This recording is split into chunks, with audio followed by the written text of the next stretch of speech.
ബസിൽ പ്ലാസ്റ്റിക് കുപ്പികളും മാലിന്യവും കണ്ടാൽ താൻ മന്ത്രിയായിരിക്കുമ്പോൾ നടപടിയെടുക്കുമെന്ന് മന്ത്രി കെ.ബി. ഗണേഷ് കുമാർ. തെറ്റ് കണ്ടാൽ തെറ്റെന്ന് പറയും. സമയത്ത് ശമ്പളം കൊടുത്തപ്പോൾ ആരെയും കണ്ടില്ലല്ലോ എന്നും മന്ത്രി പറഞ്ഞു. സമൂഹ മാധ്യമങ്ങളിൽ കമന്റ് അടിക്കുന്നവർക്ക് മറുപടിയുമായി മന്ത്രി കെ.ബി. ഗണേഷ് കുമാർ.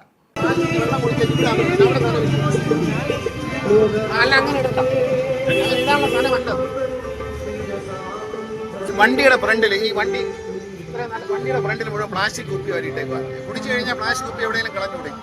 ഈ പ്ലാസ്റ്റിക് കുപ്പി ഇടാനുള്ളതാണ് വണ്ടിയുടെ ഫ്രണ്ട് വശം. അതുകൊണ്ടാണ് നടപടിയെടുക്കും, ഉറപ്പായിട്ടുണ്ട്. ഇത് ഇടരുതെന്ന് അവർക്ക് നോട്ടീസ് കൊടുത്തിട്ടുണ്ട്. KSRTC CMD നോട്ടീസ് ഉണ്ട്, ഇങ്ങനെ ഇടാൻ പാടില്ല.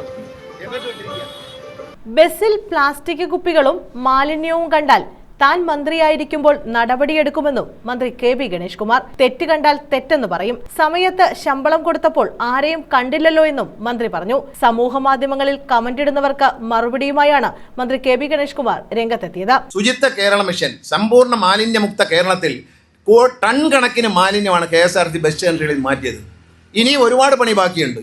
ഞങ്ങൾ ഹരിത കേരള മിഷന്റെ മത്സരത്തിൽ പങ്കെടുത്തുകൊണ്ട് KSRTC ഏതാണ്ട് 80ഓളം ഡിപ്പോകളിൽ ഹരിത കേരള മിഷന്റെ അവാർഡ് വാങ്ങിച്ചിട്ടുണ്ട്. അതൊക്കെ അങ്ങ് മറന്നുകൊണ്ട. പിന്നെ ബസ്സിനകത്ത് പ്ലാസ്റ്റിക് കുപ്പി ഇട്ടാൽ പിടിക്കും, നടപടിയെടുക്കും. അതിന് ഇനി ആരും ഫേസ്ബുക്കിലും വാട്സാപ്പിലും എഴുതി മെനക്കെടണ്ട. ഞാൻ മന്ത്രിയായിരിക്കുമെങ്കിൽ അക്കാര്യത്തിൽ നടപടി എടുത്തിരിക്കും. ബസ്സിനകത്ത് പ്ലാസ്റ്റിക് കുപ്പി ഇടാനും മാലിന്യം ഇടാനും എല്ലാ സൂപ്പർ ഫാസ്റ്റ് ബസ്സുകളിലും മാലിന്യം ഇടാനുള്ള ബോക്സ് വെച്ചിട്ടുണ്ട്. പുതിയ ബസ്സുകളിലെല്ലാം അത് വെച്ചാണ് വരുന്നത്. ഞങ്ങൾ 2000-3000ഓളം മാലിന്യ ടിന്നുകൾ വാങ്ങിച്ചു വെച്ചു. എല്ലാ ബസ് സ്റ്റേഷനിലും വയ്ക്കാൻ ടിന്നുകൾ വാങ്ങിച്ചു, ആയിരക്കണക്കിന്.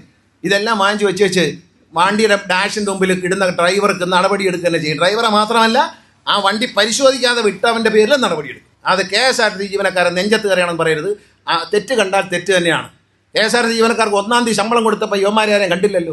ഓണത്തിന് അലവൻസും എല്ലാം കൊടുത്ത് അവരെ സന്തോഷിപ്പിച്ചപ്പോൾ യുവമാരെയാരെയും കണ്ടില്ലല്ലോ. KSRTC ബസ്സിനുള്ളിൽ പ്ലാസ്റ്റിക് കുപ്പികൾ കണ്ട് ഗതാഗത വകുപ്പ് മന്ത്രി ഗണേഷ് കുമാർ ജീവനക്കാരെ ശകാരിക്കുകയും നടപടിയെടുക്കുകയും ചെയ്തതിന് പിന്നാലെയാണ് മന്ത്രിയുടെ പ്രതികരണം. പത്തനാപുരം പുന്നലയിൽ ജില്ലാ പഞ്ചായത്തിന്റെ ഫണ്ട് ഉപയോഗിച്ച് നിർമ്മിക്കുന്ന വായനശാലയുടെ ഉദ്ഘാടനം നിർവഹിച്ച് സംസാരിക്കുകയായിരുന്നു മന്ത്രി. News bureau, Pathanapuram.